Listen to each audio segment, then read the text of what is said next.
ನಮಸ್ಕಾರ ಸ್ನೇಹಿತರೆ, grow Kannada YouTube ಚಾನಲ್ಗೆ ತಮ್ಮೆಲ್ಲರಿಗೂ ಮತ್ತೆ ಸ್ವಾಗತ. ನನ್ನ ಹೆಸರು ನಟರಾಜ್ ಅಂತ. ಯಾವುದೇ ಕಂಪನಿಯ ಶೇರ್ಗೆ ಅದರ ರಿಲೇಟೆಡ್ ಯಾವುದೇ ನ್ಯೂಸ್ಗಳು ಬಂದಾಗ ಮಾರ್ಕೆಟ್ ಅಲ್ಲಿ ಅದರಿಂದ ಇಮಿಡಿಯೇಟ್ ಆಗಿ ಒಂದು ಇಂಪ್ಯಾಕ್ಟ್ ಆಗುತ್ತೆ. ಸೊ ಆ ನಿಟ್ಟಿನಲ್ಲಿ ನಮ್ಮ ಹತ್ರ ಇರ್ತಕ್ಕಂಥ ಶೇರ್ಗಳ ಬಗ್ಗೆ ಯಾವುದೇ ತರಹದ ನ್ಯೂಸ್ಗಳು ಅಥವಾ ಸುದ್ದಿಗಳು ಬಂದಾಗ ಆ ನ್ಯೂಸ್ ಎಷ್ಟರ ಮಟ್ಟಿಗೆ ಅಥೆಂಟಿಕೇಟ್ ಆಗಿದೆ ಅಥವಾ ಅದು ಎಷ್ಟಕ್ಕೆ ಮಟ್ಟಿಗೆ ನಿಜವಾಗಿದೆ ಅನ್ನೋದನ್ನ ತಿಳ್ಕೊಂಡು ಅದಾದ್ಮೇಲೆ ಡಿಸಿಷನ್ ತಗೊಳ್ಳೋದು ಬಹಳ ಮುಖ್ಯವಾಗಿರುತ್ತೆ. ಆ ನಿಟ್ಟಿನಲ್ಲಿ ರೀಸೆಂಟ್ ಆಗಿ ಅದಾನಿ ಗ್ರೂಪ್ಸ್ ಕಂಪನಿಯ ಕೆಲವೊಂದಿಷ್ಟು ನ್ಯೂಸ್ಗಳು ಹೊರಗಡೆ ಬಂದಿತ್ತು. ಅದರ ನಿಟ್ಟಿನಲ್ಲಿ ಸುಮಾರು ಕನ್ಫ್ಯೂಷನ್ಸ್ಗಳು, ಸುಮಾರು ರೀತಿಯ ಒಂದು ಗಲಿಬಿಲಿ ಉಂಟಾಗಿತ್ತು ರೀಸೆಂಟ್ ಆಗಿ. ಅದರ ನಿಟ್ಟಿನಲ್ಲಿ ಈ ಒಂದು ವಿಡಿಯೋನ ನಾನು ಮಾಡಕ್ ಹೋಗ್ತಾ ಇರುವಂತದ್ದು ಅದಾನಿ ಗ್ರೂಪ್ಸ್ ಅಲ್ಲಿ ಬಂದಿರತಕ್ಕಂತಹ ನ್ಯೂಸ್ಗಳು ಯಾವ್ಯಾವುದು, ಹಾಗೆ ಈ ಕಂಪನಿ ರಿಲೇಟೆಡ್ ಕೆಲವೊಂದಿಷ್ಟು ಇನ್ಫಾರ್ಮೇಶನ್ಸ್ ಗಳು ಆಸ್ ಎ ಕಾಮನ್ ಇನ್ವೆಸ್ಟರ್ ನಾವು ತಿಳ್ಕೊಳ್ಳುವಂತದ್ದು ಏನಿದೆ ಅನ್ನೋದನ್ನ ಈ ವಿಡಿಯೋ ಮೂಲಕ ನಾನು ನಿಮಗೆ ಬಹಳ ಇನ್ ಡೀಟೇಲ್ ಆಗಿ ತಿಳಿಸ್ಕೊಡಕ್ ಹೋಗ್ತಾ ಇದ್ದೀನಿ. ಇನ್ ಕೇಸ್ ನೀವೇನಾದ್ರೂ ಮೊದಲನೇ ಬಾರಿಗೆ ನಮ್ಮ ವಿಡಿಯೋಸ್ ಗಳನ್ನ ನೋಡ್ತಾ ಇದ್ರೆ ದಯವಿಟ್ಟು ಚಾನಲ್ ನ ಸಬ್ಸ್ಕ್ರೈಬ್ ಮಾಡ್ಕೊಳ್ಳಿ, ಹಾಗೆ ಬೆಲ್ ಐಕಾನ್ ನ ಕ್ಲಿಕ್ ಮಾಡಿ. ನಮ್ಮ ಕಡೆಯಿಂದ ನಿಮಗೆ ರೆಗ್ಯುಲರ್ ಅಪ್ಡೇಟ್ಸ್ ವಿತ್ ಪ್ರಿಯಾರಿಟಿ ಸಿಗಬೇಕು ಅಂದ್ರೆ ವೇಟ್ ಏನಕ್ಕೆ ಮಾಡೋದು, ಸ್ಟಾರ್ಟ್ ಮಾಡೋಣ.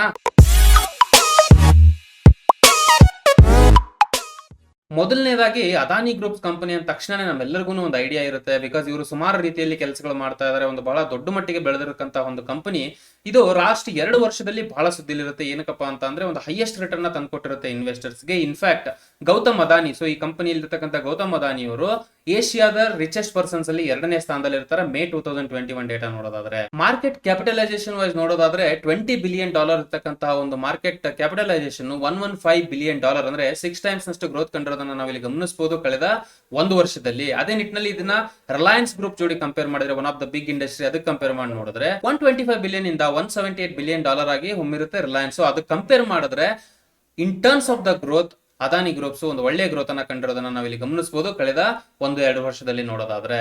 ಆದ್ರೆ ಕಳೆದ ಒಂದು 3-4 ವಾರದಲ್ಲಿ ಸ್ವಲ್ಪ ಸುಮಾರು ಗಲಿಬಿಗಳು ಉಂಟಾಯಿತು, ಸುಮಾರು ನ್ಯೂಸ್ಗಳು ಬಂತು ಈ ಕಂಪನಿ ರಿಲೇಟೆಡ್. ಅದು ಈ ಕಂಪನಿಯ ಶೇರ್ಸ್ ಗಳನ್ನ ಬಹಳ ಒಂದು volatility, immediate short term volatility ಅಥವಾ ಏನು ಏರುಪೇರ್ ಆಗುತ್ತೆ ಸ್ಟಾಕ್ಸ್ ಅಲ್ಲಿ, ಅದನ್ನ ನಾವು ಕಾಣಬಹುದಾಯ್ತು. ಸೊ ಅದೇನಕ್ಕಪ್ಪ ಅಂತ ನೋಡೋದಾದ್ರೆ 14 ಜೂನ್ 2020 ಎಂದು ಒಂದು ಎಕನಾಮಿಕ್ ಟೈಮ್ಸ್ ಅನ್ನೋ ಒಂದು ಮೀಡಿಯಾದಲ್ಲಿ ಆರ್ಟಿಕಲ್ ಪಬ್ಲಿಷ್ ಆಗುತ್ತೆ ಅದಾನಿ ಗ್ರೂಪ್ಸ್ ರಿಲೇಟೆಡ್. ಅದೇನ್ ಹೇಳುತ್ತಪ್ಪ ಅಂತ ಅಂದ್ರೆ ಕಂಪನಿಲಿ ಹೂಡಿಕೆ ಮಾಡತಕ್ಕಂತಹ major 3 FPIs, foreign portfolio investments ಅಂತ ಹೇಳ್ತಾರೆ. ಇವರು ಅಕೌಂಟ್ಸ್ ಗಳು ಏನಿದೆಯೋ ಫ್ರೀಸ್ ಆಗಿದೆ. It's may be due to because of insufficient data disclosure, ಅಥವಾ ಡೇಟಾನ ಪ್ರಾಪರ್ ಆಗಿ ಸಫಿಷಿಯಂಟ್ ಆಗಿ ಸಬ್ಮಿಟ್ ಮಾಡದೇ ಇರೋ ರೀಸನ್ ಇಂದ ಇರಬಹುದು, or it may be related to the money laundering issues ಗಳು ಇರಬಹುದು ಕಂಪನಿಗಳಲ್ಲಿ ಅನ್ನೋ ಒಂದು ನ್ಯೂಸ್ ಅನ್ನ ಪಬ್ಲಿಷ್ ಮಾಡ್ತಾರೆ ಎಕನಾಮಿಕ್ ಟೈಮ್ಸ್ ಅಲ್ಲಿ. ಇದು ಬಹಳನೇ ಒಂದು ಕನ್ಫ್ಯೂಷನ್ ಗೀಡ್ ಮಾಡುತ್ತೆ. ನೀವು ಸ್ಕ್ರೀನ್ ಮೇಲೆ ಗಮನಿಸ್ತಾ ಇರಬಹುದು, ಅಲ್ಬುಲಾ, ಕ್ರಿಸ್ಟಾ ಹಾಗೆ APMS ಅನ್ನೋ ಈ 3 FPIs ಏನಿದೆಯೋ ಇವರ ಒಂದು ಪರ್ಟಿಕ್ಯುಲರ್ ಡಿಮ್ಯಾಟ್ ಅಕೌಂಟ್ಸ್ ಗಳು ಫ್ರೀಸ್ ಆಗಿದೆ ಅನ್ನೋ ಒಂದು ವಿಷಯನ ಹೊರಹೊಮ್ಮಿಸ್ತಾರೆ ಇವತ್ತಿನ ದಿನದಂದು. ಆದ ತಕ್ಷಣನೇ ಸುಮಾರು ವಾಲಟಿಲಿಟಿ ಕ್ರಿಯೇಟ್ ಆಗುತ್ತೆ ಅದಾನಿ ಗ್ರೂಪ್ಸ್ ರಿಲೇಟೆಡ್ ಸ್ಟಾಕ್ಸ್ ಗಳಲ್ಲಿ. ಆಮೇಲೆ ಏನಪ್ಪಾ ಅಂದ್ರೆ ಸ್ಟಾಕ್ಸ್ ಗಳು ಕೆಳಗಡೆ ಬೀಳಕ್ ಶುರು ಆಗುತ್ತೆ. ಸೊ ಈ ನ್ಯೂಸ್ ಬಂದ ತಕ್ಷಣನೇ ಇಮಿಡಿಯೇಟ್ ಪ್ಯಾನಿಕ್ ಜನರೇಟ್ ಆಗುತ್ತೆ ಮಾರ್ಕೆಟ್ ಅಲ್ಲಿ. ಸೊ ಇದರ ನಿಟ್ಟಿನಲ್ಲಿ ಏನ್ ಮಾಡುತ್ತೆ ಅದಾನಿ ಗ್ರೂಪ್ಸ್ ಒಂದು ಕ್ಲಾರಿಫಿಕೇಶನ್ ನೋಡಿಸುತ್ತೆ. ನೀವು ಸ್ಕ್ರೀನ್ ಮೇಲೆ ನೋಡ್ತಾ ಇರಬಹುದು, ಇವರು ಕ್ಲಿಯರ್ ಆಗಿ ಮೆನ್ಷನ್ ಮಾಡಿ ಹೇಳ್ತಾರೆ ಅವರ ಆರ್ಟಿಕಲ್ ಅಲ್ಲಿ, ನೋಡಪ್ಪ ಈ ತರ ಯಾವುದೇ ತರಹದ ವಿಷಯಗಳು ಆಗಿಲ್ಲ, ಇದು ಸುಮ್ಮನೆ ಕನ್ಫ್ಯೂಷನ್ ನ ಕ್ರಿಯೇಟ್ ಮಾಡ್ತಾ ಇದೆ, ಒಂದು ಇನ್ವೆಸ್ಟರ್ಸ್ ಗಳಲ್ಲಿ ಒಂದು ಪ್ಯಾನಿಕ್ ನ ಕ್ರಿಯೇಟ್ ಮಾಡ್ತಾ ಇದೆ ಅನ್ನೋ ಒಂದು ವಿಷಯನ ಕ್ಲಿಯರ್ ಆಗಿ ಅವರ ಸ್ಟೇಟ್ಮೆಂಟ್ ಮೂಲಕ ಅವರು ತಿಳಿಸ್ಕೊಡ್ತಾರೆ. ಇದಾದ್ಮೇಲೆ ಇಲ್ಲಿ ಪಿಕ್ಚರ್ ಬರ್ತಕ್ಕಂಥದ್ದು NSDL ಅಥವಾ ಡೆಪಾಸಿಟರಿ. ಸೊ ಇಂಡಿಯಾದಲ್ಲಿ ಮೇಜರ್ ಆಗಿ 2 ಡೆಪಾಸಿಟರೀಸ್ ಗಳು ಇರುತ್ತೆ ಸೆಕ್ಯೂರಿಟೀಸ್ ರಿಲೇಟೆಡ್. NSDL ಒಂದು, ಹಾಗೆ CDSL ಅಂತ ಬರುತ್ತೆ. ಬೇಸಿಕಲಿ NSDL ಇಂದ ನೆಕ್ಸ್ಟ್ ಕ್ಲಾರಿಫಿಕೇಶನ್ ಹೊರಡಿಸ್ತಾರೆ. ಸೊ ಮೊದಲನೇದಾಗಿ ಏನಾಯ್ತು, ಎಕನಾಮಿಕ್ ಟೈಮ್ಸ್ ಅಲ್ಲಿ ಆರ್ಟಿಕಲ್ ಪಬ್ಲಿಷ್ ಆಯ್ತು, ಅದಾದ ತಕ್ಷಣ ಪ್ಯಾನಿಕ್ ಜನರೇಟ್ ಆಗುತ್ತೆ. ಅದರ ನಿಟ್ಟಿನಲ್ಲಿ ಅದಾನಿ ಗ್ರೂಪ್ಸ್ ಇಂದ ಕ್ಲಾರಿಫಿಕೇಶನ್ ಬರುತ್ತೆ, ಆ ತರದ ಯಾವುದೇ ತರಹ ಅಕೌಂಟ್ಸ್ ಗಳು ಫ್ರೀಸ್ ಆಗಿಲ್ಲ, ಮನಿ ಲಾಂಡ್ರಿಂಗ್ ಆಕ್ಟ್ ಬೇಸಿಸ್ ಅಲ್ಲಿ ಆ ತರದ್ ಏನೋ ಆಗಿಲ್ಲ ಅನ್ನೋ ಒಂದು ವಿಷಯ ತಿಳಿಸ್ಕೊಡ್ತಾರೆ. ಅದಾದ್ಮೇಲೆ NSDL ಕೂಡ ಹೇಳುತ್ತೆ ಈ 3 FPIs ಅಕೌಂಟ್ಸ್ ಗಳೇನಿದೆಯೋ ಸಸ್ಪೆಂಡೆಡ್ ಫಾರ್ ಡೆಬಿಟ್ ಅಂತ ಇರುತ್ತೆ ಹೊರತು ಯಾವುದೇ ತರಹದ ಅಕೌಂಟ್ಸ್ ನ ಫ್ರೀಸ್ ಆಗಿಲ್ಲ ಅನ್ನೋ ಒಂದು ವಿಷಯ ಈ ಒಂದು ಕ್ಲಾರಿಫಿಕೇಶನ್ ಮೂಲಕ ತಿಳಿಯುತ್ತೆ ನಮಗೆ. NSDL ಈ ಒಂದು ಕ್ಲಿಯರ್ ಸ್ಟೇಟ್ಮೆಂಟ್ ಅನ್ನ ಅವರ ಒಂದು ನೋಟಿಫಿಕೇಶನ್ ಅಲ್ಲಿ ಹೊರಡಿಸ್ತಾರೆ. ಇದೇ ಕಾರಣದಿಂದ ಅದಾನಿ ಗ್ರೂಪ್ಸ್ ಕಂಪನಿಗಳಲ್ಲಿ ಬಹಳನೇ ಒಂದು ಶಾರ್ಟ್ ಟರ್ಮ್ ವಾಲಟಿಲಿಟಿ ಕ್ರಿಯೇಟ್ ಆಗುತ್ತೆ, ಮಾರ್ಕೆಟ್ಸ್ ಅಲ್ಲಿ ಪ್ಯಾನಿಕ್ ಕ್ರಿಯೇಟ್ ಆಗುತ್ತೆ, ಸ್ಟಾಕ್ಸ್ ಗಳು ಬೀಳಕ್ ಶುರು ಆಗುತ್ತೆ. ಅದಲ್ಲದೆ ಸುಮಾರು ಕನ್ಫ್ಯೂಷನ್ಸ್ ಗಳು ಇನ್ವೆಸ್ಟರ್ಸ್ ಗಳು ಇರುತ್ತೆ. ಬಟ್ ಓವರ್ ಟೈಮ್ಸ್ ಒಂದು ಸ್ವಲ್ಪ ದಿನ ಆದ ತಕ್ಷಣ ಮತ್ತೆ ಒಂದು ಸ್ಟೇಬಲೈಸ್ಗೆ ಈ ಒಂದು ಪರ್ಟಿಕ್ಯುಲರ್ ಕಂಪನಿಯ ಶೇರ್ಸ್ ಗಳು ಬರುತ್ತೆ. ಸೊ ಇದು ಎಂಟೈರ್ ಅದಾನಿ ಗ್ರೂಪ್ಸ್ ಅಲ್ಲಿ ರಿಲೇಟೆಡ್ ರೀಸೆಂಟ್ ಆಗಿ ಬಂದಿರತಕ್ಕಂತ ಒಂದು ನ್ಯೂಸ್ ರಿಲೇಟೆಡ್ ಇನ್ಫಾರ್ಮೇಶನ್ ಇಂದ ಏನೆಲ್ಲ ಚೇಂಜಸ್ ಆಯ್ತು ಅನ್ನೋದು ನಮ್ಗೆ ಗೊತ್ತಾಯ್ತು.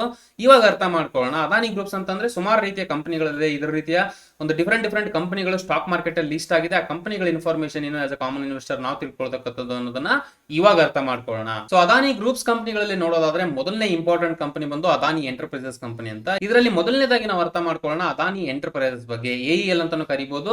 ಈ ಕಂಪನಿ ಏನಪ್ಪಾ ಅಂದ್ರೆ ಒಂದು ಇನ್ಕ್ಯುಬೇಟರ್ ತರ ವರ್ಕ್ ಮಾಡುತ್ತೆ ಕಂಪನಿಯಲ್ಲಿ. ಇದು one of the company in the group. ಹಾಗೆ ಇದೇನಪ್ಪಾ ಅಂತ ಅಂದ್ರೆ ಈಗ ಯಾವುದೇ ತರಹದ ನ್ಯೂ ಬಿಸ್ನೆಸ್ ವೆಂಚರ್ ಗಳು ಅಥವಾ ನ್ಯೂ ಬಿಸ್ನೆಸ್ ರಿಲೇಟೆಡ್ ಆಪರ್ಚುನಿಟೀಸ್ ಇದ್ರೆ ಆ ಆಪರ್ಚುನಿಟೀಸ್ ನ ಎಕ್ಸ್ಪ್ಲೋರ್ ಮಾಡ್ಬಿಟ್ಟು ಅದ್ರ ರಿಲೇಟೆಡ್ ಒಂದು ಕಂಪನಿನ ಸೆಟಪ್ ಮಾಡಿ ಆ ಕಂಪನಿಯನ್ನ ನೆಕ್ಸ್ಟ್ ಲೆವೆಲ್ಗೆ ಸ್ಕೇಲ್ ಮಾಡಿ ಅಥವಾ ಒಂದು ನೆಕ್ಸ್ಟ್ ಲೆವೆಲ್ಗೆ ಬೆಳೆಸಿ ಅದನ್ನ ಮತ್ತೆ ಸ್ಟಾಕ್ ಮಾರ್ಕೆಟ್ ಅಲ್ಲಿ ಲಿಸ್ಟ್ ಮಾಡಿ ಟ್ರೇಡ್ ಮಾಡ್ಲಿಕ್ಕೆ ಬಿಡುತ್ತೆ. ಒಂದು ಎಕ್ಸಾಂಪಲ್ ಹೇಳೋದಾದ್ರೆ ಅದಾನಿ ಗ್ರೀನ್ಸ್ ಏನಿದೆಯೋ ಈ ಕಂಪನಿ ಕೂಡ ಇನ್ಕ್ಯುಬೇಟೆಡ್ ಕಂಪನಿ ಆಗಿರುತ್ತೆ ಅಂಡರ್ AEL. ಸೊ ಇದು ಇನ್ಕ್ಯುಬೇಟೆಡ್ ಆದ ತಕ್ಷಣ ಇವತ್ತಿನ ದಿನ ನೋಡೋದಾದ್ರೆ ಅದಾನಿ ಗ್ರೀನ್ಸ್ ಸ್ಟಾಕ್ ಮಾರ್ಕೆಟ್ ಅಲ್ಲಿ ಟ್ರೇಡ್ ಆಗ್ತಾ ಇದೆ. ಅದು ಒಂದು ಸಪರೇಟ್ ಆಗಿ ಒಂದು ಸ್ಕೇಲ್ ಆಗಿರೋ ಅಥವಾ ಒಂದು ಬೆಳೆದಿರತಕ್ಕಂತ ಒಂದು ಕಂಪನಿಯಾಗಿ ಹೊರಹೊಮ್ಮುತ್ತೆ. ಸೊ ಈ ರೀತಿಯಾಗಿ ವರ್ಕ್ ಮಾಡ್ತಾರೆ ಇನ್ಕ್ಯುಬೇಟೆಡ್ ಕಂಪನಿ ಅಂತ ಹೇಳ್ಬಿಟ್ಟು. ಸೊ ಇದು AEL ಮೇನ್ ಕೆಲಸ ಆಗಿರುತ್ತೆ. ಇದನ್ನ ನಿಮ್ಗೆ ಕ್ಲಿಯರ್ ಆಗಿ ಅರ್ಥ ಮಾಡಿಸೋದಕ್ಕೋಸ್ಕರ ರೀಸೆಂಟ್ ಆಗಿ AEL ಇನ್ವೆಸ್ಟರ್ಸ್ ಮೀಟ್ ಅಲ್ಲಿ ಪ್ರೆಸೆಂಟ್ ಮಾಡತಕ್ಕಂತ ಒಂದು ಇಮೇಜ್ ಏನಿದೆಯೋ ಅಥವಾ ಒಂದು ಪ್ರೆಸೆಂಟೇಷನ್ ಏನಿದೆಯೋ ಅದ್ರ ರಿಲೇಟೆಡ್ ನಿಮ್ಗೆ ಒಂದು ಇನ್ಫಾರ್ಮೇಶನ್ ನಮ್ಗೆ ಇವಾಗ ನಿಮ್ಗೆ ಕೊಡಕ್ ಹೋಗ್ತಾ ಇದೀನಿ. ನೀವು ಸ್ಕ್ರೀನ್ ಮೇಲೆ ಗಮನಿಸ್ತಾ ಇರಬಹುದು. ಸೊ ಇಲ್ಲಿ ನಮ್ಗೆ ತಿಳಿದು ಬರುತ್ತೆ AEL ಅಥವಾ ಅದಾನಿ ಎಂಟರ್ಪ್ರೈಸಸ್ ಅನ್ನೋ ಕಂಪನಿ ಯಾವ ರೀತಿ ಒಂದು ತನ್ನ ಮಾಡೆಲ್ ನ ಇಟ್ಕೊಳ್ಳುತ್ತೆ, ಬಿಸ್ನೆಸ್ ಮಾಡೆಲ್ ನ. ಸೊ ಇದು ಇನ್ಕ್ಯುಬೇಟೆಡ್ ಪೋರ್ಟ್ಫೋಲಿಯೋ ಯಾವ ತರ ಇದೆ ಕಂಪನಿದು ಅಂತ ಅಂದ್ರೆ ನೀವು ನೋಡ್ತಾ ಇರಬಹುದು. Resources wise mining services IRM ಅಲ್ಲಿ ಸುಮಾರು ರೀತಿ ಕೆಲಸಗಳನ್ನ ಮಾಡುತ್ತೆ ಇಲ್ಲಿ. ಹಾಗೆ ಟ್ರಾನ್ಸ್ಪೋರ್ಟ್ ಅಂಡ್ ಲಾಜಿಸ್ಟಿಕ್ಸ್ ನೋಡೋದಾದ್ರೆ ಏರ್ಪೋರ್ಟ್ಸ್ ರಿಲೇಟೆಡ್, ರೋಡ್, ಹಾಗೆ ರೈಲ್ ಅಂಡ್ ಮೆಟ್ರೋ ರಿಲೇಟೆಡ್ ಕೂಡ ಇನ್ಕ್ಯುಬೇಷನ್ ನ ಸರ್ಚ್ ಮಾಡ್ತಾ ಇರುತ್ತೆ ಕಂಪನಿ. ಹಾಗೆ ಯುಟಿಲಿಟಿ ವೈಸ್ ನೋಡೋದಾದ್ರೆ ವಾಟರ್ ಹಾಗೆ ಡೇಟಾ ಸೆಂಟರ್ ಕೂಡ ಇದು ಒಂದು ಪರ್ಟಿಕ್ಯುಲರ್ ಕಂಪನಿಯ ಪೋರ್ಟ್ಫೋಲಿಯೋದಲ್ಲಿ ಇರುತ್ತೆ. ಸ್ಟ್ರಾಟಜಿಟಿಕ್ ರಿಲೇಟೆಡ್ ಅಲ್ಲಿ solar manufacturing, Adani ವಿಲ್ಮಾರ್ limited. So ಈ ತರದೆಲ್ಲ ಸ್ಟ್ರಾಟಜಿಟಿಕ್ ಲೆವೆಲ್ ಅಲ್ಲಿ ಬರ್ತಕ್ಕಂಥದ್ದು.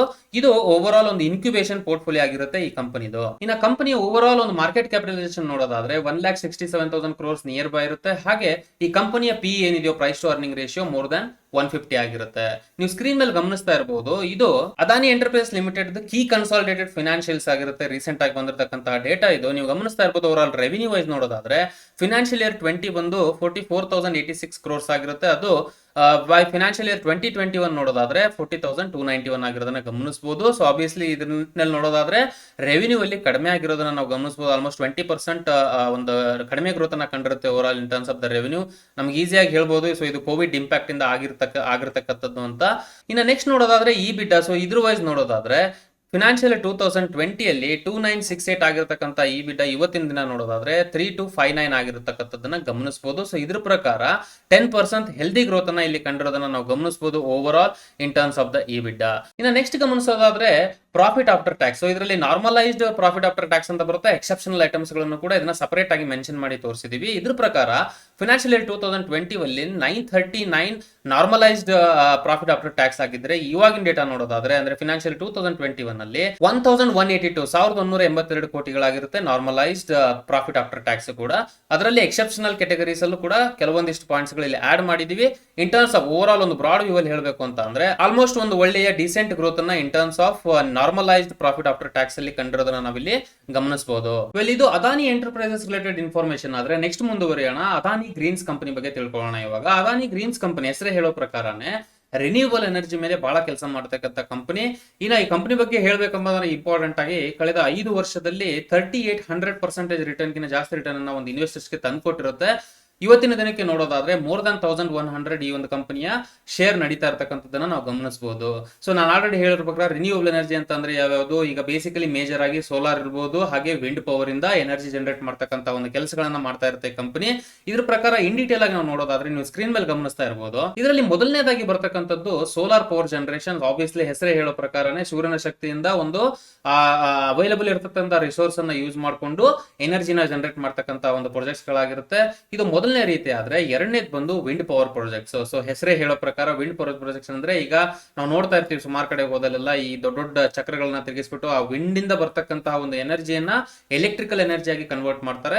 ಸೊ ಅದು ಒಂದು ವಿಂಡ್ ಪವರ್ ಪ್ರಾಜೆಕ್ಟ್ ಆಗಿರುತ್ತೆ. ಇಷ್ಟೇ ಅಲ್ಲ, ಈ ಕಂಪನಿಯ ಹೈಬ್ರಿಡ್ ಪ್ರಾಜೆಕ್ಟ್ಸ್ ಗಳು ಕೂಡ ಇರುತ್ತೆ. ಬೇಸಿಕಲಿ ಏನಪ್ಪಾ ಅಂದ್ರೆ ಹೈಬ್ರಿಡ್ ಅಂತ ಅಂದ್ರೆ ಮಿಕ್ಸೆಡ್ ಇರತಕ್ಕಂಥದ್ದು. ಈಗ ಸೋಲಾರ್ ಹಾಗೆ ವಿಂಡ್ ಈ ಎರಡೂ ಮಿಕ್ಸ್ ಮಾಡಿ ಇನ್ಸ್ಟಾಲ್ ಮಾಡ್ತಕ್ಕಂತಹ ಒಂದು ಪ್ಲಾಂಟ್ಸ್ ಗಳಾಗಿರುತ್ತೆ. ಇದ್ರ ಮೂಲಕ ಇವರು ಪವರ್ ಜನರೇಷನ್ ಮಾಡ್ತಾ ಇರ್ತಾರೆ. ಇದರಲ್ಲಿ ನೆಕ್ಸ್ಟ್ ಬರ್ತಕ್ಕಂಥದ್ದು ಸೋಲಾರ್ ಪಾರ್ಕ್. ಬೇಸಿಕಲಿ ಏನಪ್ಪಾ ಅಂದ್ರೆ ಇದೊಂಥರ ಪ್ಲಗ್ ಅಂಡ್ ಪ್ಲೇ ಮಾಡೆಲ್ ತರ ಇರ್ತಕ್ಕಂಥ ಒಂದು ಸೋಲಾರ್ ಪವರ್ ಜನರೇಷನ್ ಪ್ಲಾಂಟ್ ಗಳಾಗಿರುತ್ತೆ. ಇದು ಕೂಡ ಈ ಒಂದು ಕಂಪನಿಯ ಲಿಸ್ಟ್ ನಲ್ಲಿ ಇರ್ತಕ್ಕಂಥದ್ದು. ಇನ್ನು ಕಂಪನಿಯ ಓವರ್ ಆಲ್ ಮಾರ್ಕೆಟ್ ಕ್ಯಾಪಿಟಲೈಸೇಷನ್ ನೋಡೋದಾದ್ರೆ ಮೋರ್ ದನ್ 1,82,000 crores ಹತ್ರ ಬರುತ್ತೆ ಓವರ್ ಆಲ್ ಮಾರ್ಕೆಟ್ ಕ್ಯಾಪಿಟಲೈಸೇಷನ್. ಹಾಗೆ ಪ್ರೈಸ್ ಟು ಅರ್ನಿಂಗ್ ರೇಷಿಯೋ ನೋಡೋದಾದ್ರೆ ಮೋರ್ ದನ್ 500 ಆಗಿರುತ್ತೆ. ಸೊ ಇದು ಕಂಪನಿಯ ಬೇಸಿಕ್ ಇನ್ಫಾರ್ಮೇಶನ್ ಆದ್ರೆ ಇವಾಗ ಈ ಕಂಪನಿಯ ಫಿನಾನ್ಷಿಯಲ್ಸ್ ಏನ್ ಹೇಳುತ್ತೆ, ಫಿನಾನ್ಷಿಯಲ್ ಯಾವ ರೀತಿ ಇದೆ ಅದಾನಿ ಗ್ರೀನ್ಸ್ ಅಂತ ಇವಾಗ ಅರ್ಥ ಮಾಡ್ಕೊಳ್ಳೋಣ. ಸೊ ಓವರ್ ಆಲ್ ಫಿನಾನ್ಷಿಯಲ್ ಪ್ರಕಾರ ಅದಾನಿ ಗ್ರೀನ್ಸ್ ನೀವು ನೋಡ್ತಾ ಇರಬಹುದು. ಟೋಟಲ್ ರೆವಿನ್ಯೂ ಏನಿದೆಯೋ ಇದು 34% ಅಪ್ ಆಗಿದೆ, ವಿಚ್ ಇಸ್ ಲೈಕ್ 3520 ಕ್ರೋರ್ಸ್ ಆಗಿರುತ್ತೆ. ಟೋಟಲ್ ಇಬಿಡ್ಡಾ ವೈಸ್ ನೋಡೋದಾದ್ರೆ 41% ನಷ್ಟು ಗ್ರೋತ್ ಕಂಡಿದೆ. ರೆವಿನ್ಯೂ ಏನಿದೆಯೋ ಪವರ್ ಸಪ್ಲೈ ಇಂದ ಲಾಸ್ಟ್ ವರ್ಷ ಕಂಪೇರ್ ಮಾಡಿ ನೋಡೋದಾದ್ರೆ 17% ಗ್ರೋತ್ ನ ಕಂಡಿರುತ್ತೆ ಕಂಪನಿ. ಹಾಗೆ ಇಬಿಡ್ಡಾ ಫ್ರಮ್ ಪವರ್ ಸಪ್ಲೈ ಅಷ್ಟೇ ನೋಡೋದಾದ್ರೆ 19% ಗ್ರೋತ್ ಕಂಡಿರುತ್ತೆ, which is like 2207 crores. So last ಅಲ್ಲಿ ಕ್ಯಾಶ್ ಪ್ರಾಫಿಟ್ ಏನಿದೆಯೋ ಅದು ಕೂಡ ಮೋರ್ ದನ್ 130%, ಅಂದ್ರೆ ಆಲ್ಮೋಸ್ಟ್ 136% ಗ್ರೋತ್ ನ ಕಂಡಿರೋದನ್ನ ಗಮನಿಸಬಹುದು ನಾವಿಲ್ಲಿ ಇನ್ terms of the cash profit. So ಇದು ಓವರ್ ಆಲ್ ನೋಡೋದಾದ್ರೆ ಒಂದು ಒಳ್ಳೆಯ ಗ್ರೋತ್ ಅನ್ನ ಕಂಡಿದೆ ಒಂದು ಕಂಪನಿ ಅನ್ನೋದನ್ನ ನಾವಿಲ್ಲಿ ಗಮನಿಸಬಹುದು in terms of all the parameters. So ಇದಕ್ಕೆ ಮೇನ್ ರೀಸನ್ ಏನಪ್ಪಾ ಅಂತ ಅಂದ್ರೆ ಕಂಪನಿ ತನ್ನ ಎನರ್ಜಿ ಪವರ್ ಜನರೇಷನ್ ಕೆಪಾಸಿಟಿನ ರೋಬಸ್ಟ್ ಆಗಿ ಇಂಪ್ರೂವ್ಮೆಂಟ್ ಮಾಡ್ಕೊಂಡು ಹೋಗ್ತಾ ಇದೆ, ಹಾಗೆ ಡೆವಲಪ್ಮೆಂಟ್ ಮಾಡ್ತಾ ಇದೆ ಆ ನಿಟ್ಟಿನಲ್ಲಿ.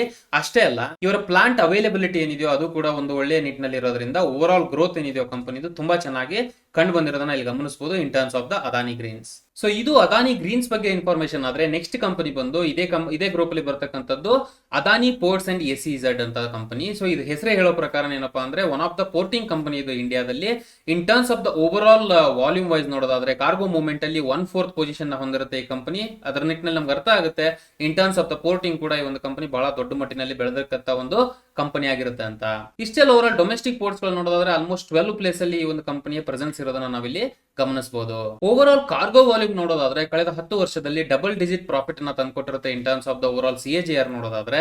ಹಾಗೆ non Mundra ports wise data ನೋಡೋದಾದ್ರೆ ಮೋರ್ ದನ್ 36% CAGR ಅನ್ನ ಲಾಸ್ಟ್ ಕಳೆದ 7 ವರ್ಷಗಳಲ್ಲಿ ಈ ಕಂಪನಿ ಹೊಂದಿರೋದನ್ನ ನಾವು ಗಮನಿಸಬಹುದು. ಇನ್ನು ಓವರ್ ಆಲ್ ಈ ಕಂಪನಿ ಫಿನಾನ್ಷಿಯಲ್ಸ್ ಬಗ್ಗೆ ಮಾತಾಡೋದಾದ್ರೆ ನೀವು ಸ್ಕ್ರೀನ್ ಮೇಲೆ ಗಮನಿಸ್ತಾ ಇರಬಹುದು. ಕಾರ್ಗೋ ವಾಲ್ಯೂಮ್ ನೋಡೋದಾದ್ರೆ ಕನ್ಸಿಸ್ಟೆಂಟ್ ಗ್ರೋತ್ ಏನಿದೆಯೋ ಲಾಸ್ಟ್ 2017 ನಮಗೆ ಇಲ್ಲಿ ಕಂಡು ಬರುತ್ತೆ in terms of the MMT. ಹಾಗೆ ರೆವಿನ್ಯೂ ವೈಸ್ ನೋಡೋದಾದ್ರೂ ಕೂಡ ರೆವಿನ್ಯೂ ಕೂಡ ಒಂದು ಸ್ಟೇಬಲ್ ರೀತಿಯಲ್ಲಿ ಬೆಳೆದು ಬಂದಿದೆ, ಒಂದು ರೀತಿಯಲ್ಲಿ ಬೆಳೆದು ಬಂದಿರೋದನ್ನ ನಾವು ಇಲ್ಲಿ ಗಮನಿಸಬಹುದು. 2017 ಅಲ್ಲಿ 8439 ಕ್ರೋರ್ಸ್ ಆಗಿರ್ತಕ್ಕಂಥ ರೆವಿನ್ಯೂ ಈ ಕಂಪನಿದು 2021 ಅಷ್ಟೊತ್ತಿಗೆ 12550 ಕ್ರೋರ್ಸ್ ಆಗಿರೋದನ್ನ ನಾವಿಲ್ಲಿ ಗಮನಕ್ಕೆ ಇಟ್ಕೊಳ್ಬಹುದು. ಸೊ ಹಾಗೆ ಪ್ರಾಫಿಟ್ ಆಫ್ಟರ್ ಟ್ಯಾಕ್ಸ್ ಕೂಡ ಏನಿದೆಯೋ ಒಂದು ಒಳ್ಳೆಯ ಗ್ರೋತ್ ಅನ್ನ ಕಂಡಿರುತ್ತೆ.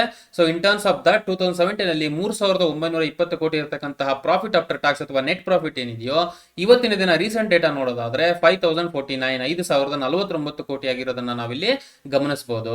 ಇನ್ನು ಕಂಪನಿಯ ಬೇಸಿಕ್ ಫಿನಾನ್ಷಿಯಲ್ ಡೀಟೇಲ್ಸ್ ನೋಡೋದಾದ್ರೆ ನೀವು ಸ್ಕ್ರೀನ್ ಮೇಲೆ ಗಮನಿಸ್ತಾ ಇರಬಹುದು. ಇಲ್ಲಿ ನಾವು ಕಳೆದ ವರ್ಷದ ಇನ್ಫಾರ್ಮೇಶನ್ಸ್ ಗಳಿಗೆ ಡೇಟಾವನ್ನ ಕಂಪೇರ್ ಮಾಡಿ ಎಷ್ಟೆಷ್ಟು ಗ್ರೋತ್ ಅನ್ನ ಕಂಡಿದೆ, ಯಾವ ರೀತಿಯಲ್ಲಿ ಬೆಳವಣಿಗೆ ಆಗಿರೋದನ್ನ ತೋರಿಸ್ತಾ ಇದೀವಿ. ಮೊದಲನೇದಾಗಿ ಪ್ರಾಫಿಟ್ ಬಿಫೋರ್ ಟ್ಯಾಕ್ಸ್ ಏನಿದೆ ಈ ಕಂಪನಿದು 6290 ಕ್ರೋರ್ಸ್ ಅಪ್ ಆಗಿರುತ್ತೆ, ವಿಚ್ ಇಸ್ ಲೈಕ್ 48% ಗ್ರೋತ್ ಕಂಡಿರುತ್ತೆ in terms of the PBT. So ಅದೇ ನಾವು ಪ್ರಾಫಿಟ್ ಆಫ್ಟರ್ ಟ್ಯಾಕ್ಸ್ ನೋಡೋದಾದ್ರೆ 33% ಗ್ರೋತ್ ಕಂಡಿರೋದನ್ನ ನಾವು ಇಲ್ಲಿ ಗಮನಿಸಬಹುದು, which is a good number. ಹಾಗೆ EPS ಏನಿದೆಯೋ ಅರ್ನಿಂಗ್ ಪರ್ ಶೇರ್ ಈ ಕಂಪನಿದು 34% ಗ್ರೋತ್ ಕಂಡಿರೋದನ್ನ ಇಲ್ಲಿ ನಾವು ಗಮನಿಸಬಹುದು. ಹಾಗೆ ಫ್ರೀ ಕ್ಯಾಶ್ ಫ್ಲೋ ಏನಿದೆಯೋ ಅದು ಕೂಡ 47% ನಷ್ಟು ಗ್ರೋತ್ ಕಂಡಿರೋದನ್ನ ನಾವಿಲ್ಲಿ ಗಮನಿಸಬಹುದು in terms of the over all financial performance. So ಇದು ಅದಾನಿ ಪೋರ್ಟ್ಸ್ ಬಗ್ಗೆ ಆದ್ರೆ ನೆಕ್ಸ್ಟ್ ಕಂಪನಿ ಇದೇ ಗ್ರೂಪ್ ಅಲ್ಲಿ ಬರ್ತಕ್ಕಂಥದ್ದು ಅದಾನಿ ಟ್ರಾನ್ಸ್ಮಿಷನ್. ಸೊ ನಮ್ಗೆ ಇಲ್ಲಿ ಅರ್ಥ ಆಗಿದೆ ಕಂಪನಿ ಮೇನ್ ಆಗಿ ಪವರ್ ಜನರೇಷನ್ ಕೆಲಸ ಮಾಡ್ತಕ್ಕಂಥದ್ದು ಅಂತ. ಸೊ ಇದು ಈ ಪವರ್ ಜನರೇಷನ್ ಮಾಡೋ ಸ್ಥಳದಿಂದ ಬೇರೆ ಕಡೆಗೆ ಟ್ರಾನ್ಸ್ಮಿಷನ್ ಮಾಡ್ಬೇಕಲ್ಲ, ಈಗ ಪವರ್ ಒಂದ್ ಕಡೆಯಿಂದ ಇನ್ನೊಂದ್ ಕಡೆ ಕಳಿಸಬೇಕು ಅಂತಂದ್ರೆ ಈ ಕೇಬಲ್ಸ್ ಅಥವಾ ಮಿಡ್ಲ್ ಬರ್ತಕ್ಕಂಥ ವೈರ್ಸ್ ಗಳೇನಿದೆಯೋ ಅದೆಲ್ಲವನ್ನು ಈ ಒಂದು ಕಂಪನಿನೇ ಮ್ಯಾನೇಜ್ ಮಾಡ್ತಾ ಇರುತ್ತೆ. ಸೊ ಆ ಕಂಪನಿ ಬಂದು ಅದಾನಿ ಟ್ರಾನ್ಸ್ಮಿಷನ್ ಆಗಿರುತ್ತೆ. ಅದರ ನಿಟ್ಟಿನಲ್ಲಿ ಸುಮಾರು ಇನ್ಫಾರ್ಮೇಶನ್ಸ್ ಗಳು ತಿಳಿಲಿಕ್ಕೆ ಸಿಗುತ್ತೆ ನಮ್ಗೆ ಇಲ್ಲಿ. ಸೊ ಕಂಪನಿ ಯಾವ ರೀತಿ ಬಿಸ್ನೆಸ್ ಇದೆ ಅಂತ ನಿಮ್ಗೆ ಅರ್ಥ ಆಯ್ತು. ಇವಾಗ ಇದ್ರ ರಿಲೇಟೆಡ್ ಕೆಲವೊಂದಿಷ್ಟು ಕೀ ಪರ್ಫಾರ್ಮೆನ್ಸ್ ಏನಿದೆಯೋ ಅಥವಾ ಕೀ ಹೈಲೈಟ್ಸ್ ಗಳೇನಿದೆಯೋ ಈ ಒಂದು ಕಂಪನಿದ ಅಂತ ಇವಾಗ ಅರ್ಥ ಮಾಡ್ಕೊಳ್ಳೋಣ. ಸ್ಕ್ರೀನ್ ಮೇಲೆ ಗಮನಿಸ್ತಾ ಇರಬಹುದು ನೀವು. ಸೊ ಇದ್ರ ಪ್ರಕಾರ ರೆವಿನ್ಯೂ ಏನಿದೆಯೋ ಕಂಪನಿ ಓವರ್ ಆಲ್ ಆಪರೇಷನ್ಸ್ ಇಂದ ಬಂದಿರತಕ್ಕಂಥ ರೆವಿನ್ಯೂ ಇದೆಯೋ ಫಿನಾನ್ಷಿಯಲ್ 21 ಅಷ್ಟೊತ್ತಿಗೆ 9926 ಕ್ರೋರ್ಸ್ ಆಗಿರುತ್ತೆ. ಹಾಗೆ ಅಸೆಟ್ ಬೇಸ್ ಏನಿದೆಯೋ ಕಂಪನಿದು ಅದು 30,624 ಕೋಟಿ ಆಗಿರೋದನ್ನ ಆಸ್ ಆಫ್ ಮಾರ್ಚ್ 2021 ನಾವಿಲ್ಲಿ ಗಮನಿಸಬಹುದು. ಆಪರೇಷನಲ್ ಇಬಿಡ್ಡಾ ಬಂದು ಫಿನಾನ್ಷಿಯಲ್ 21 4233 ಆದ್ರೆ 18,800 ಕಿಲೋಮೀಟರ್ಸ್ ನಷ್ಟು ಜಾಸ್ತಿ ಈ ಒಂದು ಕಂಪನಿಯ ಟ್ರಾನ್ಸ್ಮಿಷನ್ ಲೈನ್ ಲೆಂತ್ ಏನಿದೆ, ಓವರ್ ಆಲ್ ಟ್ರಾನ್ಸ್ಮಿಷನ್ ಲೈನ್ ಏನಿದೆಯೋ ಈ ಪವರ್ ಲೈನ್, ಸೊ ಅದರ ಲೆಂತ್ ಎಷ್ಟಿದೆ ಅನ್ನೋದನ್ನ ನಾವಿಲ್ಲಿ ಹೇಳೋದಾದ್ರೆ 18,800 ಕಿಲೋಮೀಟರ್ಸ್ ಆಗಿರುತ್ತೆ. ಹಾಗೆ ಓವರ್ ಆಲ್ ಟ್ರಾನ್ಸ್ಫಾರ್ಮೇಶನ್ ಕೆಪಾಸಿಟಿ ಎಷ್ಟಿದೆ ಅಂತ ನೋಡೋದಾದ್ರೆ ಇನ್ ಟರ್ಮ್ಸ್ ಆಫ್ MVA 36,700 ಆಗಿರುತ್ತೆ. ಡಿಸ್ಟ್ರಿಬ್ಯೂಷನ್ ಕಸ್ಟಮರ್ಸ್ ವೈಸ್ ನೋಡೋದಾದ್ರೆ more than 30 lakh customers distribution wise ಈ ಕಂಪನಿಗೆ ಇರ್ತಾರೆ. ಹಾಗೆ ವರ್ಕ್ ಫೋರ್ಸ್ ಕಂಪನಿಯಲ್ಲಿ ಎಷ್ಟು ಜನ ಕೆಲಸ ಮಾಡ್ತಾರೆ ಅಂತ ನೋಡೋದಾದ್ರೆ ಮೋರ್ ದನ್ 11,000 ಪೀಪಲ್ ಈ ಒಂದು ಕಂಪನಿಯಲ್ಲಿ ಕೆಲಸ ಮಾಡ್ತಾ ಇದ್ದಾರೆ. ಹಾಗೆ ಓವರ್ ಆಲ್ CSR ಎಕ್ಸ್ಪೆಂಡಿಚರ್ ಏನಿದೆಯೋ ಕಂಪನಿದು 25 ಕ್ರೋರ್ ಆಗಿರುತ್ತೆ ಫಾರ್ ಫಿನಾನ್ಷಿಯಲ್ 2021. ಸೊ ಹಾಗೆ ಕಳೆದ ವರ್ಷದ ಓವರ್ ಆಲ್ ಫಿನಾನ್ಷಿಯಲ್ ಇನ್ಫಾರ್ಮೇಶನ್ ತಗೊಂಡು ಈ ವರ್ಷ ಕಂಪೇರ್ ಮಾಡಿ ನೋಡೋದಾದ್ರೆ over all performance wise revenue ಏನಿದೆಯೋ 14% ನಷ್ಟು ಕಡಿಮೆ ಆಗಿರುತ್ತೆ. ಏನಕ್ಕಪ್ಪ ಅಂತ ಅಂದ್ರೆ ಈಗ ಡಿಸ್ಟ್ರಿಬ್ಯೂಷನ್ ಬಿಸ್ನೆಸ್ ರೆವಿನ್ಯೂ ಅಲ್ಲಿ ಇವರಿಗೆ ಸ್ವಲ್ಪ ಹೊಡೆತ ಬಿದ್ದಿರೋದ್ರಿಂದ ರೆವಿನ್ಯೂ ಅಲ್ಲಿ ಕಡಿಮೆ ಆಗಿರೋದನ್ನ ನಾವಿಲ್ಲಿ ಗಮನಿಸಬಹುದು. ಹಾಗೆ ಈ ಕಂಪನಿ 2536 CKT ಕಿಲೋಮೀಟರ್ಸ್ ಗಳನ್ನಷ್ಟು ತನ್ನ ನೆಟ್ವರ್ಕ್ ಆಡ್ ಮಾಡ್ಕೊಂಡಿದೆ ಫೈನಾನ್ಷಿಯಲ್ 2021 ಅಷ್ಟೊತ್ತಿಗೆ, ವಿಚ್ ಇಸ್ ಲೈಕ್ ಇವರು 17,276 17,276 CKT ಕಿಲೋಮೀಟರ್ಸ್ ನಷ್ಟು ಟ್ರಾನ್ಸ್ಮಿಷನ್ ನೆಟ್ವರ್ಕ್ ಅನ್ನ ಹೊಂದಿರತಕ್ಕಂತ ಒಂದು ಕಂಪನಿ ಆಗಿರುತ್ತೆ. ರೀಸೆಂಟ್ ಡೇಟಾ ನೋಡೋದಾದ್ರೆ ಓವರ್ ಆಲ್ ಆಪರೇಟಿಂಗ್ ಇಬಿಟಾ ಬಂದು 4% ಬೆಳೆಯೋದಾದ್ರೆ ಪ್ರಾಫಿಟ್ ಆಫ್ಟರ್ ಟ್ಯಾಕ್ಸ್ ಬಂದು 82% ನಷ್ಟು ಬೆಳವಣಿಗೆ ಕಂಡಿರುತ್ತೆ, ವಿಚ್ ಇಸ್ ಲೈಕ್ 1290 ಕ್ರೋರ್ಸ್ 1290 ಕೋಟಿಗಳಷ್ಟು ಒಂದು ಪ್ರಾಫಿಟ್ ಆಫ್ಟರ್ ಟ್ಯಾಕ್ಸ್ ಗ್ರೋತ್ ಕಂಡಿರೋದನ್ನ ನಾವಿಲ್ಲಿ ಗಮನಿಸಬಹುದು ಕಳೆದ ವರ್ಷ ಕಂಪೇರ್ ಮಾಡಿದ್ರೆ. ಕೊನೆಯದಾಗಿ ಕ್ಯಾಶ್ ಪ್ರಾಫಿಟ್ ಏನಿದೆಯೋ 45% ನಷ್ಟು ಗ್ರೋತ್ ನ ಕಂಡಿರೋದನ್ನ ನಾವಿಲ್ಲಿ ಗಮನಿಸಬಹುದು. ಇದು ಅದಾನಿ ಟ್ರಾನ್ಸ್ಮಿಷನ್ಸ್ ಬಗ್ಗೆ ಡೀಟೇಲ್ ಆದ್ರೆ ಇವಾಗ ಅರ್ಥ ಮಾಡ್ಕೊಳ್ಳೋಣ. ನೆಕ್ಸ್ಟ್ ಬರ್ತಕ್ಕಂಥ ಕಂಪನಿ ಗ್ರೂಪ್ ಅಲ್ಲಿ ಇರ್ತಕ್ಕಂಥದ್ದು ಅದಾನಿ ಟೋಟಲ್ ಗ್ಯಾಸ್. ಸೊ ಈ ಕಂಪನಿ ಏನಿದೆಯೋ ಹೆಸರೇ ಹೇಳೋ ಪ್ರಕಾರನೇ ಗ್ಯಾಸ್ ಟ್ರಾನ್ಸ್ಮಿಷನ್ ಏನಿದೆ ಇನ್ terms of the cities level ಅಲ್ಲಿ ಥ್ರೂ ಪೈಪ್ಲೈನ್ಸ್ ಅಂದ್ರೆ ಪೈಪ್ಲೈನ್ ಮೂಲಕ ಒಂದು ಗ್ಯಾಸ್ ಅನ್ನ ಸಪ್ಲೈ ಮಾಡತಕ್ಕಂತ ಒಂದು ಕೆಲಸ ಮಾಡ್ತಾ ಇರುತ್ತೆ.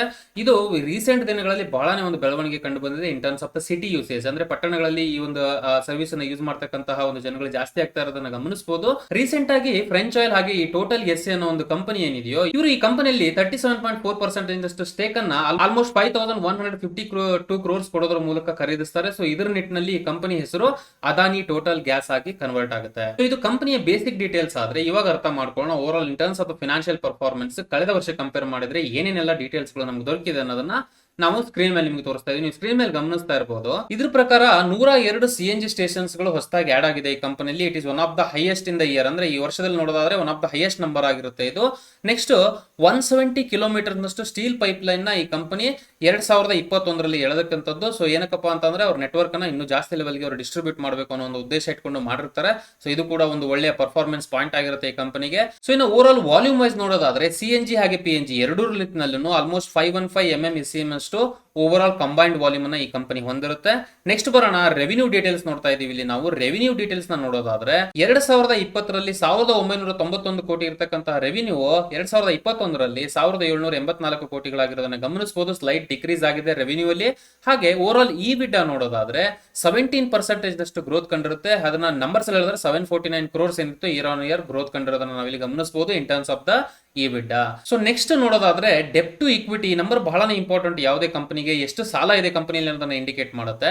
ಇದ್ರ ಪ್ರಕಾರ 0.2 ಅಂದ್ರೆ ಆಲ್ಮೋಸ್ಟ್ ನೆಗ್ಲಿಜಿಬಲ್ ನಂಬರ್ ನ ಈ ಒಂದು ಕಂಪನಿ ಹೊಂದಿರುತ್ತೆ. ಇದು ನಮ್ಗೆ ಅರ್ಥ ಮಾಡಿಸುತ್ತೆ ತುಂಬಾನೇ ಕಡಿಮೆ ಲೋನ್ ಅನ್ನ ಹೊಂದಿದೆ ಅಥವಾ ಒಂದು ಡೆಪ್ಟ್ ಅನ್ನ ಈ ಕಂಪನಿ ಹೊಂದಿರುತ್ತೆ ಅಂತ ಹೇಳ್ಬಿಟ್ಟು. ಸೊ ಇದು ಸ್ಟ್ರಾಂಗ್ ಬ್ಯಾಲೆನ್ಸ್ ಶೀಟ್ ನ ಇಂಡಿಕೇಟ್ ಮಾಡುತ್ತೆ ಓವರ್ ಆಲ್ ಈ ಒಂದು ಪರ್ಟಿಕ್ಯುಲರ್ ನಂಬರ್. ಸೊ ಇದು ಅದಾನಿ ಟೋಟಲ್ ಗ್ಯಾಸ್ ಬಗ್ಗೆ ಇನ್ಫಾರ್ಮೇಶನ್ ಆದ್ರೆ ನೆಕ್ಸ್ಟ್ ಮೂವ್ ಆಗೋಣ. ನೆಕ್ಸ್ಟ್ ಬರ್ತಕ್ಕಂಥ ಕಂಪನಿ ಗ್ರೂಪ್ ಅಲ್ಲಿ ಬರ್ತಕ್ಕಂಥದ್ದು ಅದಾನಿ ಪವರ್. ಸೊ ಹೆಸರೇ ಹೇಳೋ ಪ್ರಕಾರನೇ ಓವರ್ ಆಲ್ ಇಂಡಿಯಾದಲ್ಲಿ ನೋಡೋದಾದ್ರೆ ಈ company power generation thermal power generation ನೋಡೋದಾದ್ರೆ one of the biggest company ಆಗಿರುತ್ತೆ ಇನ್ ಪ್ರೈವೇಟ್ ಸೆಕ್ಟರ್ಸ್ ಅಲ್ಲಿ ನೋಡೋದಾದ್ರೆ. ಇನ್ನ ಇವರು ಕಂಪನಿಯ ಓವರ್ ಆಲ್ ಕೆಪಾಸಿಟಿ ವೈಸ್ ನೋಡೋದಾದ್ರೆ ಆಲ್ಮೋಸ್ಟ್ 12,450 ಮೆಗಾವ್ಯಾಟ್ ನಷ್ಟು ಕೆಪಾಸಿಟಿನ ಹೊಂದಿರತಕ್ಕಂತ ಒಂದು over all thermal power plant ಈ ಒಂದು ಕಂಪನಿದಾಗಿರುತ್ತೆ. ಹಾಗೆ ಇವರ ಪ್ಲಾಂಟ್ಸ್ ಗಳು ಏನಿದೆಯೋ ಇದು ಡಿಫರೆಂಟ್ ಲೊಕೇಶನ್ಸ್ ಗಳು ಲೈಕ್ ಮಹಾರಾಷ್ಟ್ರ, ರಾಜಸ್ಥಾನ, ಕರ್ನಾಟಕ. ಸೊ ಈ ತರ ಡಿಫರೆಂಟ್ ಲೊಕೇಶನ್ಸ್ ಗಳಲ್ಲಿ ಕೂಡ ಇವರ ಪ್ಲಾಂಟ್ಸ್ ಗಳನ್ನ ಹೊಂದಿರುತ್ತೆ ಈ ಒಂದು ಪರ್ಟಿಕ್ಯುಲರ್ ಕಂಪನಿ. ಇನ್ನ ಕಂಪನಿಯ ಓವರ್ ಆಲ್ ಮಾರ್ಕೆಟ್ ಕ್ಯಾಪಿಟಲೈಸೇಷನ್ ನೋಡೋದಾದ್ರೆ ನಿಯರ್ ಟು 45,000 ಕ್ರೋರ್ಸ್ ನಷ್ಟ ಆಗಿರುತ್ತೆ. ಹಾಗೆ ಕಂಪನಿಯ ಪ್ರೈಸ್ ಟು ಅರ್ನಿಂಗ್ ರೇಷಿಯೋ ಬಂದು 35 ಆಗಿರುತ್ತೆ. ಇನ್ನು ಕಂಪನಿಯ ಓವರ್ ಆಲ್ ಬೆಳವಣಿಗೆ ವೈಸ್ ನೋಡೋದಾದ್ರೆ ರೀಸೆಂಟ್ ದಿನಗಳಲ್ಲಿ ಒಂದು ಸಡನ್ ಗ್ರೋತ್ ಕಂಡಿರೋದನ್ನ ನಾವು ಗಮನಿಸಬಹುದು. ಈ ಕಂಪನಿಯಲ್ಲಿ 89 ರೂಪೀಸ್ ಟ್ರೇಡ್ ಆಗ್ತಾ ಇದ್ದ ಒಂದು ಶೇರ್ ಏನಿದೆಯೋ ಇದು 150 ಜಾಸ್ತಿ ಕೂಡ ಟ್ರೇಡ್ ಆಗೋದನ್ನ ನಾವಿಲ್ಲಿ ಗಮನಿಸಬಹುದು. ಸೊ ಇವತ್ತಿನ ದಿನ ನೋಡೋದಾದ್ರೆ ಎಕ್ಸ್ಚೇಂಜ್ ರೂಲ್ ಪ್ರಕಾರ ಟ್ರೇಡ್ ಟು ಟ್ರೇಡ್ ಬೇಸಿಸ್ ಅಲ್ಲಿ ಈ ಒಂದು ಕಂಪನಿ ಎಕ್ಸ್ಚೇಂಜ್ ಅಲ್ಲಿ ಟ್ರೇಡ್ ಆಗ್ತಾ ಇರೋದನ್ನ ನಾವು ಗಮನಿಸಬಹುದು. ಇಲ್ಲಿವರೆಗೂ ಸುಮಾರು ವಿಷಯಗಳನ್ನ ನಾವು ಅದಾನಿ ಗ್ರೂಪ್ ಬಗ್ಗೆ ಅರ್ಥ ಮಾಡ್ಕೊಂಡ್ವಿ. ಮೊದಲನೇದಾಗಿ ಏನೆಲ್ಲ ನ್ಯೂಸ್ ಗಳು ಬಂದಿತ್ತು, ನ್ಯೂಸ್ ಬಂದಾದ್ಮೇಲೆ ಅದನ್ನ ನಾವು ಅಥೆಂಟಿಕೇಟ್ ಮಾಡ್ಕೊಂಡು ಅದಾದ್ಮೇಲೆ ಡಿಸಿಷನ್ ತಗೊಳ್ತಕ್ಕದ್ದು, ಯಾವುದೇ ತರಹದ ಪ್ಯಾನಿಕ್ ಅಲ್ಲಿ ಡಿಸಿಷನ್ ತಗೊಳ್ಬಾರ್ದು ಅಂತ ನಮ್ಗೆ ಅರ್ಥ ಆಯ್ತು. ಹಾಗೆ ಈ ಒಂದು ಗ್ರೂಪ್ ಅಲ್ಲಿ ಬರ್ತಕ್ಕಂಥ ಕಂಪನಿಗಳು ಡಿಫರೆಂಟ್ ವರ್ಕ್ಸ್ ನ ಮಾಡ್ತಾರೆ. ಮೇನ್ ಆಗಿ ಪವರ್ ಜನರೇಷನ್ ಇರುತ್ತೆ. ಪವರ್ ಜನರೇಷನ್ ರಿಲೇಟೆಡ್ ಸುಮಾರು ರೀತಿಯ ಒಂದು ವರ್ಕ್ಸ್ ಗಳನ್ನ ಕಂಪನಿ ಮಾಡ್ತಾ ಇರುತ್ತೆ ಅಂತ ಅರ್ಥ ಆಯ್ತು. ಹಾಗೆ ಈ ಫಿನಾನ್ಷಿಯಲ್ ಇಯರ್ ಡೇಟಾ ವೈಸ್ ನೋಡೋದಾದ್ರೆ ಓವರ್ ಆಲ್ ಫಿನಾನ್ಷಿಯಲಿ ಯಾವ ರೀತಿಯ ಒಂದು ಬೆಳವಣಿಗೆಗಳನ್ನ ಕಂಡು ಬಂದಿದೆ ಈ ಒಂದು ಕಂಪನಿಗಳಲ್ಲಿ ಅನ್ನೋದನ್ನು ಕೂಡ ನಾವು ಅರ್ಥ ಮಾಡ್ಕೊಂಡಿವಿ ಈ ವಿಡಿಯೋದಲ್ಲಿ. ನಾನು ಇಲ್ಲಿವರೆಗೂ ಕೊಟ್ಟಿರ್ತಕ್ಕಂಥ ಮಾಹಿತಿ ಏನಿದೆಯೋ ಇದು ಯಾವುದೇ ತರಹದ ಬೈ ಸೆಲ್ ರೆಕಮೆಂಡೇಶನ್ಸ್ ಅಲ್ಲ. ದಯವಿಟ್ಟು ಯಾವುದೇ ಡಿಸಿಷನ್ಸ್ ತಗೊಳ್ಳೋದಕ್ಕಿಂತ ಮುಂಚೆ ಸ್ಟಾಕ್ ಮಾರ್ಕೆಟ್ ಅಲ್ಲಿ ಪ್ರಾಪರ್ ಆಗಿ ಅನಲೈಸ್ ಮಾಡಿ ರಿಸರ್ಚ್ ಮಾಡಿ ಡಿಸಿಷನ್ ತಗೊಳ್ತಕ್ಕದ್ದು. Because stock market investments are subject to market risk. ನಾನು ಕೊಟ್ಟಿರ್ತಕ್ಕಂಥ ಮಾಹಿತಿ ನಿಮ್ಗೆ ಯೂಸ್ ಆಗಿದೆ, ನೀವು ಇದನ್ನ ಪ್ರಾಪರ್ ಆಗಿ ಯೂಸ್ ಮಾಡ್ಕೊಳ್ತೀರಾ ಅನ್ನೋ ಒಂದು ಭರವಸೆ ನನಗಿದೆ. ನಿಮಗೆ ವಿಡಿಯೋ ಇಷ್ಟ ಆದಲ್ಲಿ ಲೈಕ್ ಮಾಡಿ. ಹಾಗೆ ನಿಮ್ಗೆ ಏನೋ ಕ್ವಶನ್ಸ್ ಗಳಿದ್ರೆ ನಮಗೆ ಕಮೆಂಟ್ ಮೂಲಕ ತಿಳಿಸಿ. ಇನ್ ಕೇಸ್ ನೀವೇನಾದ್ರೂ ಸಬ್ಸ್ಕ್ರೈಬ್ ಮಾಡ್ಕೊಂಡಿಲ್ಲ ನಮ್ಮ ಚಾನಲ್ ಅಂತ ಅಂದ್ರೆ ದಯವಿಟ್ಟು ಚಾನಲ್ ನ ಸಬ್ಸ್ಕ್ರೈಬ್ ಮಾಡ್ಕೊಳ್ಳಿ. ಹಾಗೆ ಈ ವಿಡಿಯೋಸ್ಗಳನ್ನ ನಿಮ್ಮ ಫ್ರೆಂಡ್ಸ್ ಹಾಗೆ ಫ್ಯಾಮಿಲೀಸ್ ಗಳಲ್ಲಿ ಯಾರ್ಯಾರಿಗೆ ಇದ್ರ ಬಗ್ಗೆ ಆಸಕ್ತಿ ಇರುತ್ತೋ ಅವ್ರಿಗೆ ಶೇರ್ ಮಾಡಿ. ಇಷ್ಟು ಹೇಳ್ತಾ ಈ ವಿಡಿಯೋನ ನಾನು ಇಲ್ಲಿಗೆ ಮುಗಿಸ್ತಾ ಇದ್ದೀನಿ. ಮತ್ತೆ ನಿಮ್ಗೆ ನೆಕ್ಸ್ಟ್ ವಿಡಿಯೋದಲ್ಲಿ ಸಿಗ್ತೀನಿ. ಅಲ್ಲಿವರೆಗೂ ಜೈ ಹಿಂದ್.